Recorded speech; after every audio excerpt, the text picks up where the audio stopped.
They drained the $135,000 I'd saved and used it to fund my younger brother's hotel deal, his honeymoon, and a vintage Corvette. When I called, my father said, "Thanks for being the responsible one. This is just family legacy." I couldn't stop laughing, because the money they stole was actually, they say every family has its favorite. Ours just forgot to lie about it. My name is Marcus. I'm 38 years old, living in Santa Monica, California. I run a private logistics firm, nothing flashy, but successful enough that I've never asked anyone for anything. That banquet happened last fall. One of those rare family events where everyone wears their best mask and hopes it stays on. We were celebrating my younger brother Julian's real estate deal, some high-rise condo project he spearheaded, though I always suspected someone else held the actual hammer. Still, he was the golden boy, so he got the spotlight. And I got to bring the salmon.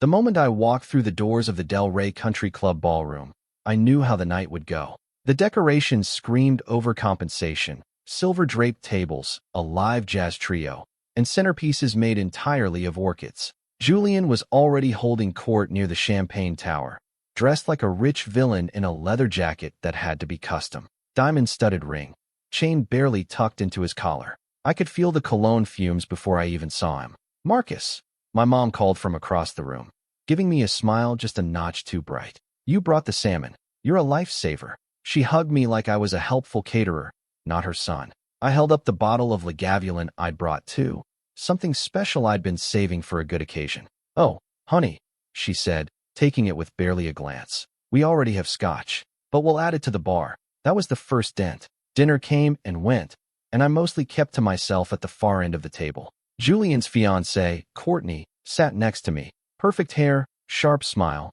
and a laugh like glass breaking. "To the future," she toasted at one point, lifting her glass. "All in the family, right?" Julian leaned over and tapped his glass against mine. "Thanks for everything, big bro," he said, just loud enough for the table to hear. "Seriously, wouldn't have made it this far without family." I smiled, a tight, lip-only smile, the kind you give when you know you're being played and it's too late to leave the table. Then came the speech. My father stood, he always stood, and the room hushed like a courtroom. He had the presence of a retired judge, not just a former diplomat. His voice carried with the kind of command that didn't require a microphone. "We are here tonight," he began, raising a glass, "to celebrate achievement, grit, and vision. Julian, you have shown what it means to dream boldly and deliver. Your work, your rise, is just beginning. We couldn't be prouder." Applause. He turned slightly in my direction. "And to Marcus, always steady, always supportive. It's the quiet ones who keep the foundation strong."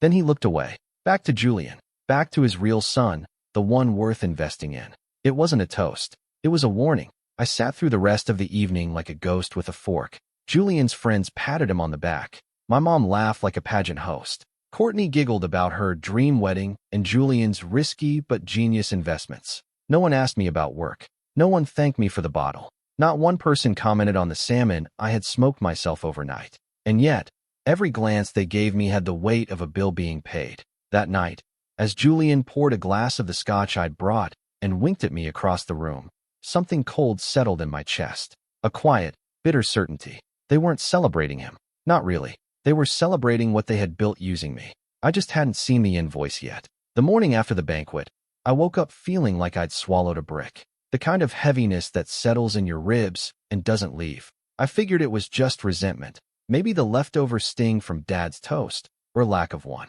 I made coffee and opened my laptop like I always did on Saturdays, planning to skim through invoices and check on a freight routing update. That's when I saw it. My business account balance. $7,812.34. It should have been over $140,000. I stared at the screen, blinking hard. I refreshed the page. Same number. I clicked through to the transaction history, trying not to panic. That's when my stomach dropped. For withdrawals, all within the last 2 months, totaling just over $135,000. I called my investment bank. The man on the other end was polite, chipper even.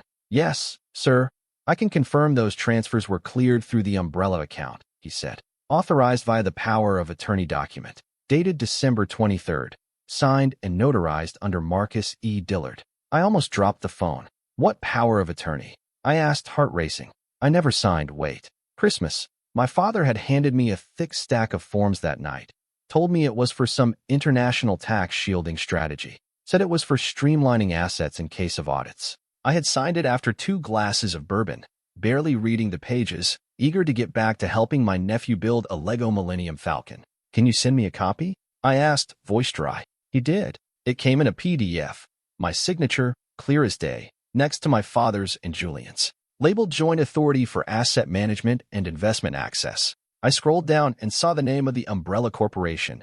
MJD Consolidated Holdings, Marcus, Julian, David. My own name had been stapled to a gun I didn't even know was loaded. I called the bank again, this time speaking to the fraud department. But everything was legal, because I had signed it. I opened the transaction ledger, feeling numb. The first withdrawal was $60,000, marked Property Investment Recovery, Palms Hotel. I remembered Julian talking about that deal. It had tanked before it even broke ground. Next was $18,000 labeled Travel Reimbursement, French Polynesia. Bora Bora, I realized. Their honeymoon. Then $40,000 to a luxury vehicle dealership, a vintage Corvette. I remembered the car now. Julian had driven it to the banquet last night. Said it was a reward for surviving the housing market. The last withdrawal? A string of smaller charges to high-end electronics, furniture outlets, and one curious expense to a Beverly Hills tailor. I remembered Julian's leather jacket, custom fit, definitely not off the rack. My mouth was dry. They didn't steal my money in the dead of night. They walked in through the front door I held open, and no one even asked, not my father, who I once watched give a speech at the UN about fairness and international ethics. Not Julian, who once cried on my shoulder after losing his first job and begged me for help co-signing his first lease. They had looked me in the face, toasted around me, and drained me like I was just a funding source that happened to breathe. I stared at the screen for a long time. No tears, no yelling, just silence. It wasn't the money. It was the way they never even considered asking. I didn't sleep that night, just sat in the dark, rereading the ledger, the contract, the email confirmations, like staring at crime scene photos of a robbery I'd willingly hosted in my own home. By sunrise, I had already called all 3 of them. No one picked up, not at first. Julian was the first to respond, naturally, not with words. He texted me a selfie from what looked like a yacht, aviators on, shirt unbuttoned halfway down, holding a mimosa like he was auditioning for a Netflix reboot of Entourage. The caption? Chill out. Big bro life short. Bottle with popping cork. No punctuation. No apology. Just vibes. Next, I called my mother. Straight to voicemail. Then again. This time she answered, but only barely. Oh, sweetheart. This really isn't my area, she said quickly, almost in a whisper. Your father and Julian handled all of that. I didn't read the paperwork. Her voice faltered, like she was walking away from the phone. Let's not make this a whole thing, okay? Everyone's just trying to move forward. She hung up before I could respond. Finally, I called my father, and he answered on the first ring, like he was waiting for it. Marcus, he said with that same deep, unaffected voice he always used when delivering bad news as if it were weather. I knew you'd be upset. Upset. I repeated slowly. You forged a financial agreement and siphoned 6 figures out of my company. We didn't forge anything, he corrected. You signed it. You trusted us. That counts for something, doesn't it? You used my name to cover Julian's gambling habit disguised as real estate, a honeymoon in Bora Bora, and a goddamn Corvette. I snapped. You think that counts as trust? He exhaled. Not guilty. Not even defensive. Just tired. Or pretending to be. Marcus, listen to me, he said, like I was the unreasonable one. This is how legacy works. You've always been the stable one. You build. Julian? He grows. He needs the push. That's what family does. No, I said, nearly choking. That's what thieves do. He chuckled. Don't be dramatic. You're not selfish. You've always been the cautious one. And that's why we knew you'd recover. This isn't a setback. It's a redistribution. Redistribution, I repeated, barely believing him. That's what this is about? A redistribution? Of my money? Of my work? He didn't answer that. Just said, it's Julian's turn to rise. I laughed then. A dry, sharp sound that didn't feel like a laugh at all. More like something inside me cracked, and the noise came out wrong. It echoed through the phone line like broken glass. I'm done, I said. I'm done talking. I'm done being the donor no one thanks. Don't do anything you'll regret, he said calmly, like this was still a debate. Already too late, I said, and hung up. Then I sat in my chair, in front of the screen, staring at my drained bank statement. It looked like a betrayal letter written in numbers, a ledger of trust, signed in blood. They hadn't just stolen from me. They'd written me out of the story and asked me to clap anyway. The next morning, I didn't reach for my coffee. I reached for my receipts. I opened my old filing cabinet, the one I never thought I'd need again, and pulled out a manila folder labeled family. Inside were years of help, bank transfers, loan agreements that were never honored, screenshots of Venmo requests with subject lines like "for mom's meds" or "quick bridge loan folded hands." It was all there, just waiting to be remembered. I laid everything out on the dining room table, piece by piece, like building a case against someone I didn't want to believe had done this. Except this time, I wasn't the only one who had signed things without reading them carefully. I started listing it all out. $12,400 for Julian's first condo lease when he got rejected by his bank. $9,000 for my parents' legal bills during that tax audit 2 years ago. $18,700 to float Julian's initial home flip project that never made it past drywall. $3,200 to cover an emergency root canal that turned out to be elective veneers. A $5,500 check marked for furniture, cashed 2 days before their Bora Bora honeymoon. I wasn't just generous. I was the family's private bank. An ATM with a heart and no overdraft fees. But it didn't stop there. On a hunch, I checked my credit report. Something had been tugging at the back of my mind ever since I saw that umbrella corporation. Something about a second address showing up on my Experian alerts a few months ago. Then I saw it. M. Dillard, guarantor on a $22,000 business loan tied to a shell company named Jalevo, LLC. I'd never heard of it. The contact email? Julian's. The address listed? My parents' old beach condo. The charges were all there. $7,800 at a high-end furniture showroom for $1,000 in digital ads and another $6,200 in branding services. From an agency whose homepage featured nothing but shirtless guys in expensive suits lounging on Teslas. That's when I called Camila. She's an old friend, an attorney who once helped me restructure my company when a supplier tried to stiff me on a contract. Sharp, focused, and allergic to bullshit. I need help, I said. It's family, but it's also fraud. An hour later, we were sitting in her office while I laid out everything I had. Receipts, screenshots, bank activity, credit pulls. She didn't blink, just flipped through the folder like she'd seen this movie 100 times. This isn't just fraud, she said flatly. It's corporate identity misuse, financial abuse, and potentially forgery, depending on how that power of attorney was filed. I nodded, my mouth too dry to speak. You need to decide, she added. Do you want to recover the money or expose the people? I didn't answer right away. I just stared at the paper in front of me. A withdrawal form with my signature forged so well it almost fooled me. I thought of my father's voice saying, "This is how legacy works." I thought of Julian texting selfies from a yacht he paid for with my ambition. And I realized something. I didn't want revenge. I wanted clarity. Not screaming matches. Not fists on tables. Just facts. Evidence. Cold truth they couldn't spin or pretty up or cover with orchid centerpieces. I didn't scream. I didn't throw anything. I didn't cry. I organized. Because if they were going to make me the fool behind the curtain of their little success story, they were about to find out what happens when the fool learns how to pull records. I scheduled the live stream under my professional Zoom account. Not Facebook. Not Instagram. No attention-seeking platforms. This was business. The invite read. Inside Betrayal. A case study in family fraud. Real documents. Real money. Real damage. Private link. 1 hour. No replay. I sent it to about 70 people, mostly clients, business contacts, investors, colleagues I'd spoken on panels with, former professors. But I also added a few extras, my parents' bridge club email thread, a couple of Julian's real estate associates, my old high school teacher, and every person who'd ever introduced me as Marcus, Julian's brother. The morning of the stream, I wore a navy button-down, no tie, just enough polish to keep me grounded, just enough undone to remind them this wasn't a sales pitch. At exactly 6 p.m., I hit Start Webinar. Within 10 minutes, the attendee counter jumped from 23 to 91. Cameras off, mics muted, but I could feel the tension humming through the silence. I began with a simple line. Tonight's presentation isn't personal. It's financial. Then I pulled up the first slide. Slide 1. Ledger Summary. Unauthorized withdrawals. $135,000 withdrawn from MJD Consolidated Holdings, traced directly to personal expenses. I listed them one by one. $60,000 for a hotel flip in Palm Springs. Failed. $18,000 for Julian's Bora Bora honeymoon. $40,000 for a vintage Corvette. Remaining balance? Gone in luxury purchases and boutique charges. Slide 2. Power of attorney document. Signed under false pretenses. I shared a scanned PDF of the form my father had handed me on Christmas Eve. Dated, notarized. The header, International Tax Shield Optimization.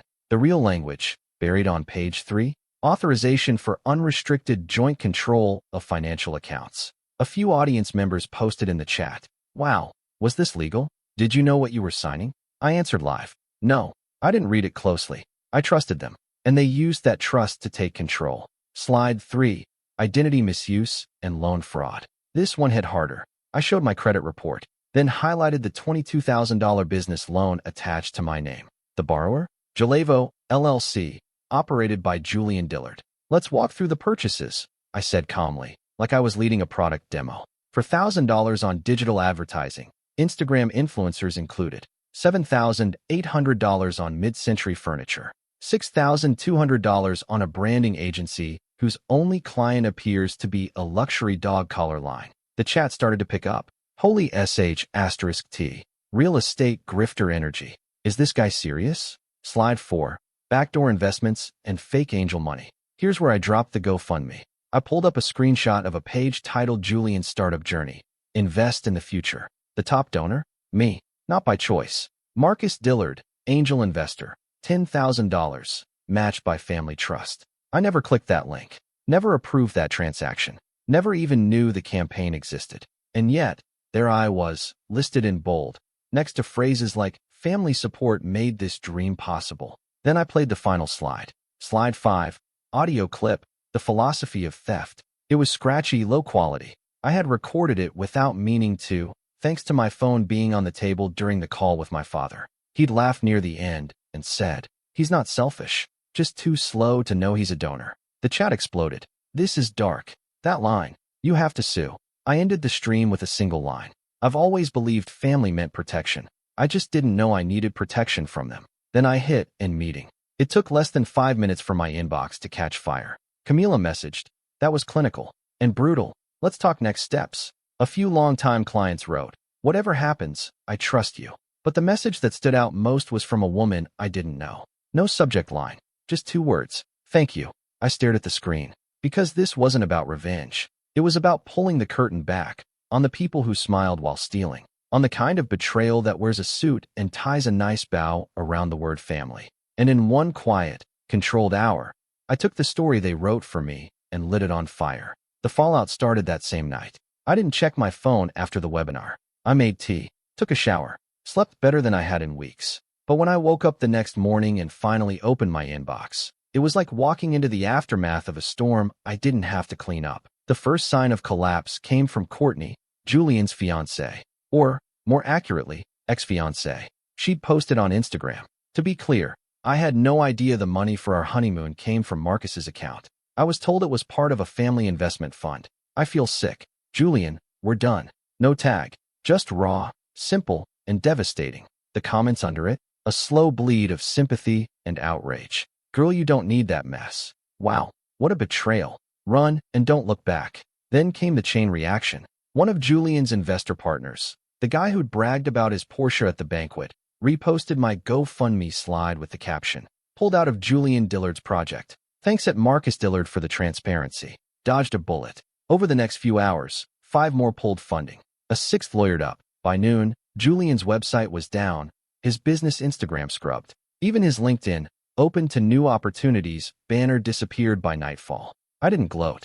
I didn't post anything else. I just watched the wave roll in and take everything with it. My mother tried to do damage control the only way she knew how, nostalgia and emotional sabotage. She posted on Facebook, "This family has been through so much. People forget all the sacrifices made behind closed doors. We raised 2 boys with love and hope, not greed. Pain twists memories, but mothers forgive." Attached was a collage of baby photos. One of me in a Halloween costume. Another of Julian in his Little League uniform. A third of all of us on a beach from 20 years ago. Comments rolled in at first. Friends from her church, old co-workers, all trying to say the right thing. Families fight, but they heal. Don't let money come between you. But then screenshots started popping up. From the live stream, from my presentation, from the GoFundMe, from the bank withdrawal history with Julian's initials in the notes. Someone even posted a clip of my father's voice. "He's not selfish, just too slow to know he's a donor." The thread turned quickly. Comments went dark. "You didn't raise a fool. You raised a thief and enabled him. Why post this instead of apologizing? This is manipulative. Typical narcissist mother behavior." Then her post was flagged for potential misinformation. Taken down. Just like that. She called me later that night, but I let it ring. By the end of the week, the polite silence that used to follow family drama turned into open collapse. Aunts and cousins started texting me, not with blame, but awkward support. Some of them didn't even know what had happened until the webinar. One of them, the cousin who always asked me for help with taxes, wrote, "I'm sorry, I didn't know it was that deep. I should have asked more questions." Julian, for once, stayed silent. Not a call, not a text, not a tantrum, but the screenshots did the talking. One of his friends leaked a group chat. Julian had messaged, "Marcus is bitter. Always has been. Just needed attention. It's not even that much money." Someone replied, "You stole it, man." Another added, "And you lied. You said your brother gave it to you." Julian left the chat within 10 minutes. That was when I knew it wasn't just social fallout. It was structural. The golden boy image, the shiny suit and charming smile, it cracked. And under it, there was just a guy who took and smiled while doing it. The family that had once toasted Julian for his ambition was now publicly untoasting him. Privately, they were panicking. By the end of the month, I got a group email from my father titled, "A Misunderstanding. Family Discussion Needed." I archived it without opening. Because this wasn't a misunderstanding. This was a reckoning. And the difference was, this time, I wasn't the one cleaning up the mess. 3 days after that group email landed in my inbox, Camila filed the restitution claim. The paperwork was clean, precise, ruthless in its simplicity. Plaintiff, Marcus E. Dillard. Defendants, Julian Dillard, David A. Dillard. Allegations, unauthorized use of personal and business assets, identity misuse, fraudulent power of attorney, reputational damage. We were demanding $135,000 in restitution, plus $35,000 in penalties and damages. Camila said we could have gone higher, but we both knew that wasn't the point. This wasn't a negotiation. This was a warning shot. We served them through certified mail and digitally, just to be sure. Julian read it immediately. I know because he accidentally reacted to the DocuSign request with a thumbs-up emoji. I saved the screenshot.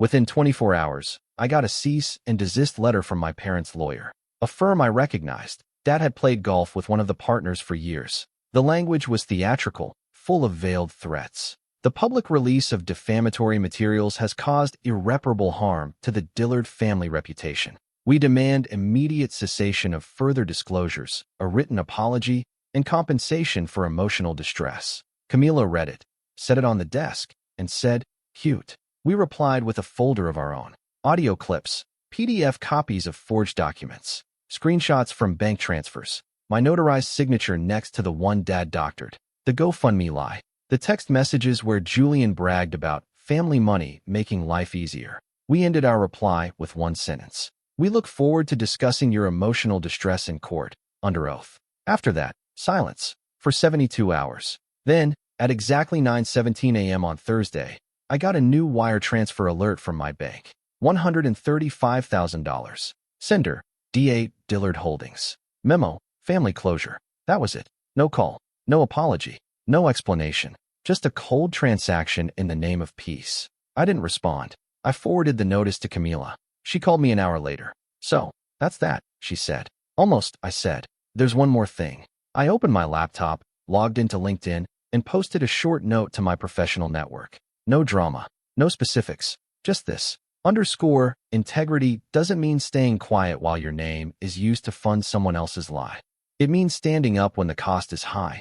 Truth isn't cruel. It's correction. The post didn't go viral, but it made the rounds. A few hundred likes, dozens of DMs, most from people who had their own quiet betrayals, some from former clients, thanking me for showing what accountability could look like. A week later, I got a card in the mail. No return address. Just a single line in handwriting I recognized from birthday cards growing up. I didn't know. Until now. "I'm sorry, Mom. I put it in a drawer. I didn't tear it up. I didn't frame it. I just filed it. The money was back. But the bridge? It was ash. And sometimes, when a fire burns that clean, you don't rebuild. You walk away. Because the truth wasn't just a weapon. It was the only thing that finally made me untouchable. Once the wire transfer cleared, I knew I wasn't waiting for an apology. Not anymore. I didn't even tell Camila.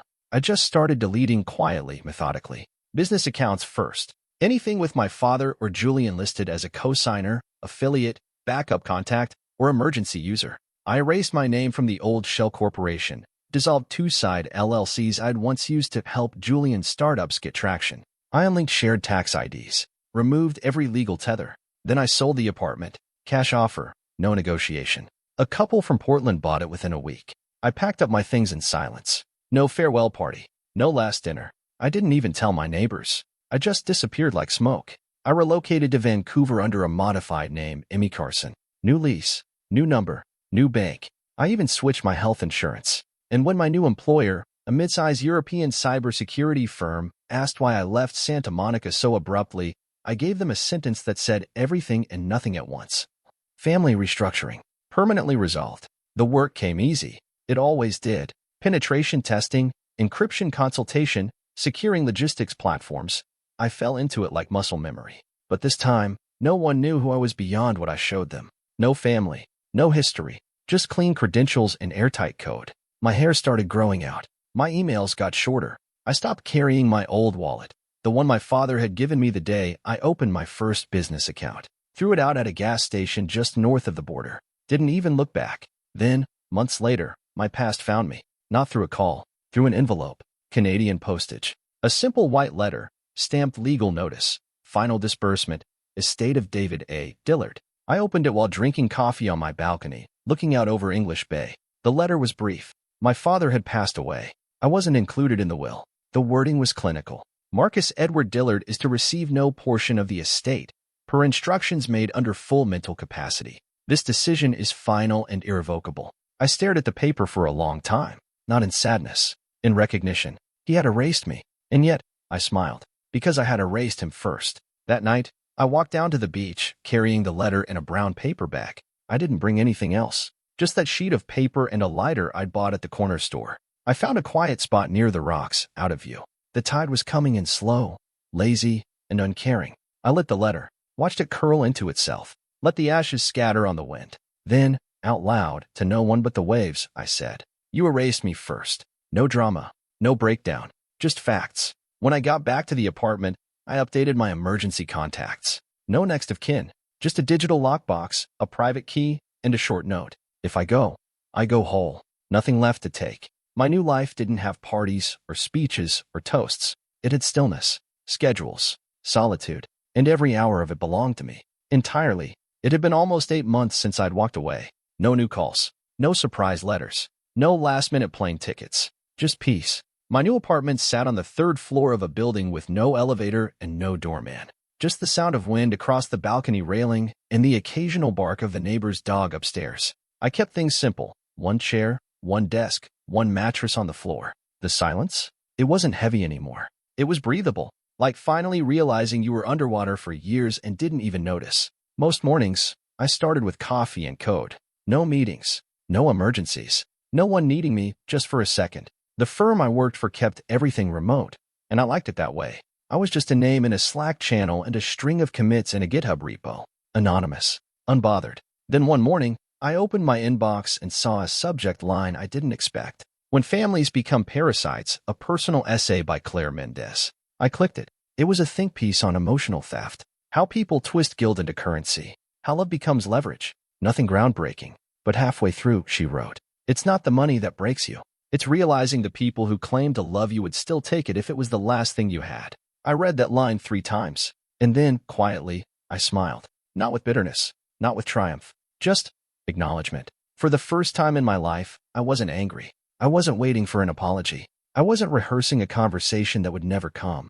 I wasn't checking a balance sheet to see who owed me what. I just was. That same afternoon, a message came through on my burner email. No name. Just a subject line. "Your story saved me." No explanation. No backstory. Just those 4 words.